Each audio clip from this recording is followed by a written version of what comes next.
Kembali lagi di Kamisteri bareng gue Marcel dan juga Amor di sini, di mana kita akan membicarakan hal-hal seputar teori, fenomena yang masih misteri, tragedi, dan horor.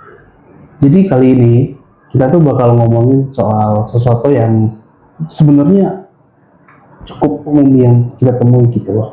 Kita bakal ngebahas tentang kebakaran, tapi ini bukan kebakaran yang biasa. Ini adalah sebuah kebakaran yang masih jadi misteri sampai sekarang. Kebakaran apa tuh, Cam? Nah, ini dia. Yaitu kebakarannya ini tuh ngomongin tentang manusia yang tiba-tiba mati kebakar, tapi di sekelilingnya itu nggak ada kebakaran sama sekali. Oh, ini kasus SHC ya? Betul. Tapi nih kalau kita lihat nih, belakangan ini juga lagi rame nih tentang kebakaran misterius di Indonesia sendiri. Di Jogja, di daerah Sleman itu, ada kayak tempat pemotongan ayam. Nah, di situ tuh pemilik rumahnya itu ngelaporin kalau dia tuh sering ngalamin beberapa benda itu terbakar secara misterius gitu. Di rumahnya? Betul. Waduh. Dan ini tuh udah dibahas sama peneliti dari UGM langsung juga, dan katanya emang masih dicari sumbernya gitu. Yang unik tuh di sini karena ternyata fenomena kebakaran ini tuh malah dimanfaatin sama para dukun-dukun gitu untuk mencari tahu hal-hal mistis gitu loh. Jadi di sisi lain kan kita kan sebagai warga Indonesia nih, kita punya masih kental banget sama itu. Betul, kita punya dua perspektif juga antara ilmiah dan juga mistis. Tapi ini di sini nih pemilik rumahnya memutuskan untuk pilih ilmiah. Soalnya kan udah ada para peneliti. Keren banget bapak-bapak itu. Betul. Dan kalau lo lihat sebenarnya emang kejadiannya tuh nyata gitu. Buktinya tuh ada kayak peneliti yang ninggalin pakaiannya di kamar mandi. Ini kamar mandi loh. Dari si bapak yang ini pemotongan itu? Bukan. Para penelitinya. Ini tuh bagus banget sebagai barang bukti karena lo kan tahu kamar mandi itu lembab basah. Beberapa hari kemudian ditinggalin, itu udah kebakar. Nah, kok bisa? Nah itu dia. Kalau lo tahu, ini tuh sebenarnya seperti dihubungin juga sama segitiga kebakaran. Ya tahu. Lo tahu ya segitiga kebakaran. Ya. Nah, di mana ada kayak pemicunya apa? Ada perlu apa oksigen dan perlu apa gitu. Ya. Nah, ada dua syarat yang terpenuhi. Yang pertama oksigen, yang kedua barang yang udah terbakar. Tapi yang ketiga, pemicunya itu masih jadi misteri. Oh, nggak ada pemicunya? Betul. Hal ini tuh sama kayak SHC. SHC atau spontaneous human combustion itu tuh jadi sesuatu yang misteri karena sampai sekarang lagi ini tuh masih diperdebatin. Ya, sampai sekarang sih sama ini. Dan ada beberapa kasus juga kan. Kasusnya mulai dari yang pertama itu ada Miriris. Ya. Itu di 1991. Ya. Kalau gue nggak salah. Jadi ceritanya mau istirahat ya, mau istirahat beberapa lama, dia kan istirahatnya sendirian nih ceritanya nih ya. Beberapa lama ada beberapa orang yang di sekitar dia mencium nih ada kayak bau hangus gitu ya, atau bau sesuatu yang terbakar dan asap. Mereka samperin, waktu dilihat si Mary di situ udah kebakar. Tapi yang aneh itu di sini dia kebakar sendiri, satu badannya doang yang kebakar. Iya, sedangkan furniturnya itu utuh, gak kebakaran. Oh, barang-barang di rumahnya nggak ada yang kebakar gitu ya? Cuman dianya doang. Orangnya doang? Betul. Aneh banget. Dan memang dia tuh kebakaran, cara dia terbakar juga tuh nggak biasa. Karena kalau umumnya, kita kan kalau yang namanya kremasi ya. Iya. Itu kan butuh proses yang lama banget. 3 jam dulu gue pernah nemenin saudara. 3 jam dan itu juga butuh daya api yang tinggi banget. Iya, bisa ribuan. Betul. Untuk benar-benar ngebakar manusia sampai ke tulang-tulangnya, sampai jadi abu gitu ya. Dan si Miriris itu ditemukan dalam kondisi kayak gitu. Jadi udah abu gitu. Betul. Tapi ya tadi tidak ditemukan hal yang kebakar selain diri dia sendiri dan juga kursi tempat tidur dia. Aneh banget aja. Bahkan kursinya nggak kebakar habis. Benar-benar dianya doang. Dan kasus lainnya itu ada si Jennifer di 1984. Kalau gue nggak salah dia tuh ada di Bangladesh gitu. Dia juga kebakar. Tapi kalau dia ini agak unik karena dia itu waktu kebakaran dilihat langsung nih sama saksi mata. Siapa tuh saksi matanya? Kalau nggak salah tuh bapak ada sendiri. Jadi emang yang ini menarik soalnya waktu dia kebakar itu kata bapaknya itu api itu keluar dari mulutnya justru. Kok bisa ya? Nah ini nih yang sampai diperdebatin sama orang-orang dari dulu sampai sekarang. Karena kita nggak tahu nih penyebab kebakarannya itu apa, kenapa tiba-tiba dari mulutnya bisa ngeluarin api gitu. Sedangkan dari pengakuan orang tuanya sendiri ya dia tuh nggak ngapa-ngapain. Tapi ujung-ujungnya sih dia selamat. Selamat ya. Ya, walaupun ya menderita luka-luka bakar parah banget gitu. Lalu juga ada Michael, itu juga salah satu kasus yang cukup oke sebenarnya karena gara-gara Michael ini fenomena SHC itu tuh punya alur yang diubah. Karena kan sebelum-sebelumnya kasus kebakaran spontan ini itu tuh bukan cuma kejadian 2-3 kali ya. Jadi ini tuh sebenarnya udah banyak banget kejadian. Ini udah sering banget. Tercatat mungkin ada kayak puluhan kasus ya. Aku baca researchnya sampai udah 200-an sih. Bahkan sampai 200. Jadi emang kasusnya itu udah banyak banget gitu.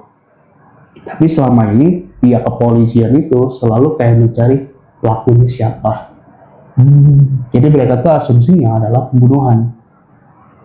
Kalau misterinya tuh di situ. Kalau yang aku dapat ya cara dari sisi ilmiah, mereka nyebutnya itu salah satu efek quick effect atau sumbu api. Jadi kayak contoh tadi si Mary ya namanya ya.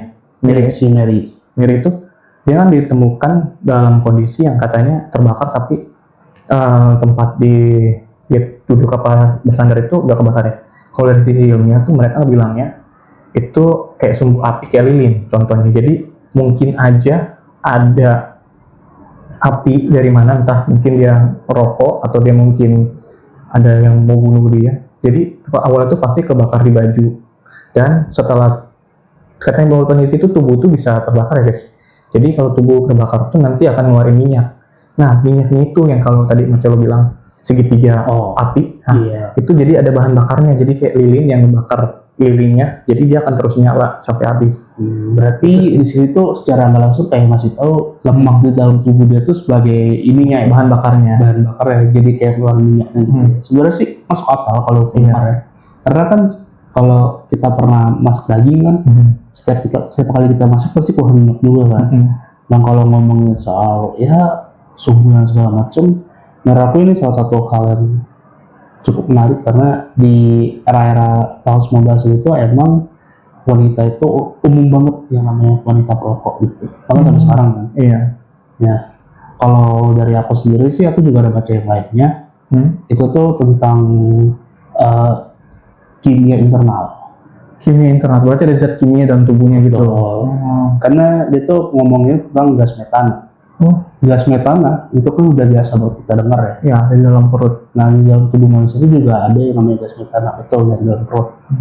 Katanya sih gara-gara tubuh kita nih ngalamin suhu panas yang tinggi, ditambah lonjakan gas metana yang tinggi juga, itu justru bisa memicu supaya ledakan kecil atau percikan kecil yang bikin kita jadi kayak terbakar gitu. Kalau dari teori yang berdapat, walaupun sebenarnya kalau dari segi kedokteran hal-hal kayak gini tuh masuk akal nggak dimasuk akal, karena badan lu itu sebenarnya bisa menyesuaikan sama suhu di dalamnya.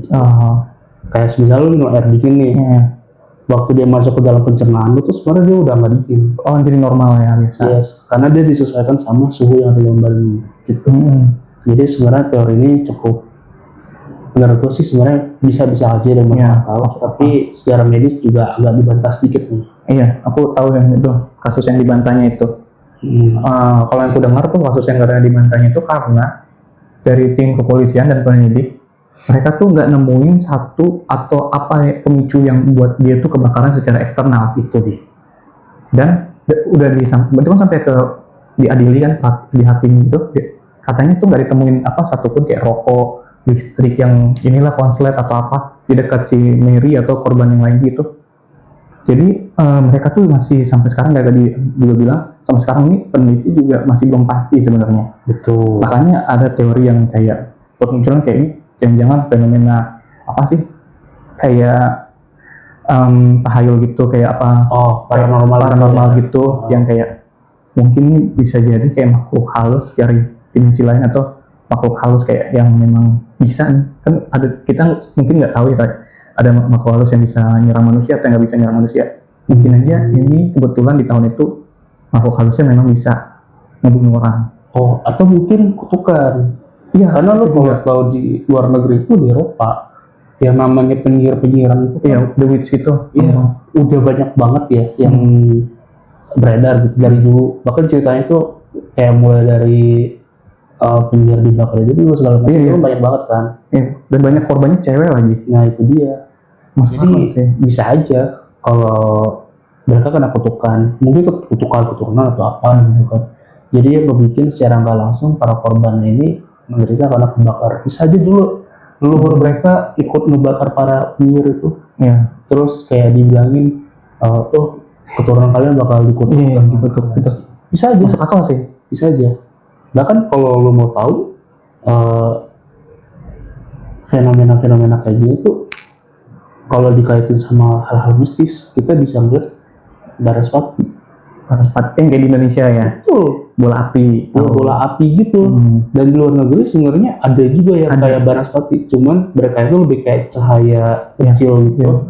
Dan katanya sih itu berhubungan sama alam ya. Iya, mereka bilang itu kayak plasma karena Iya. campuran api dan uap itu Betul. sekitar itu. Bisa aja gara-gara itu kan, Iya. ditambah lagi dengan teori yang gas metana tadi kan, ya bisa aja. Tapi aku juga ada teori yang kayak lebih nyeleneh nih. Ada juga yang berpendapat bisa nggak sih kemungkinan ini alien? Kayak dia tuh nyoba alat canggihnya dia untuk pembunuhan massal gitu. Jadi dia ngetes, kan katanya juga di teori HSAC ini korban-korbannya itu orang-orang yang disabel, orang-orang yang memang kayak kena penyakit gula, kena penyakit-penyakit gitu. Mungkin aja nggak sih kalau alien yang datang nyobain alat mereka gitu? Karena ditemukan itu biasanya korbannya itu di ruang tertutup, guys. Jadi ruang tertutup yang dikunci dari dalam. Itu yang nambah ini sih, bingung. Kok bisa kebakar? Padahal nggak cuma dia sendiri di dalam. Kecuali yang tadi kamu bilang yang ada saksi matanya sih. Itu satu-satunya juga. Itu sih Menarik sih. menarik. Nah, buat Sounders di sini ya, mungkin yang kita tahu kalau generasi muda zaman sekarang, apalagi di Indonesia, itu kan banyak banget yang udah mengenal rokok ya, Iya, rokok, alkohol segala macamnya. Dan di kasus tadi, itu tuh rata-rata tuh para orang yang minum alkohol gitu sebenarnya. Iya. Dan mereka rata-rata perokok aktif. Dan aku sih sebenarnya lebih ke arah masih aware aja buat kalian. Iya. Kalau bisa kurang-kurangin. Apalagi kayak tadi ada teori weekend effect gitu. Iya. Nah takutnya kalian lagi ngerokok terus ketiduran nggak sengaja untung rokoknya itu jatuh kena Baju apa? baju atau apa gitu di daerah sekitar kalian, malah bikin kebakaran gitu. Apalagi alkohol. Iya. Nah, jadi lebih baik untuk hidup lebih sehat lagi gitu. Benar. Dan ini tuh menarik SAC karena ya emang ini berhubungan dengan kebakaran dan kebakaran sering terjadi di sekitar kita. Ya betul. Untuk teman-teman Sangers, mungkin menurut aku sampai di sini aja. Dan aku dengan Amor di sini pengen izin dulu, pamit undur diri, dan kita ketemu lagi di podcast selanjutnya. Dadah.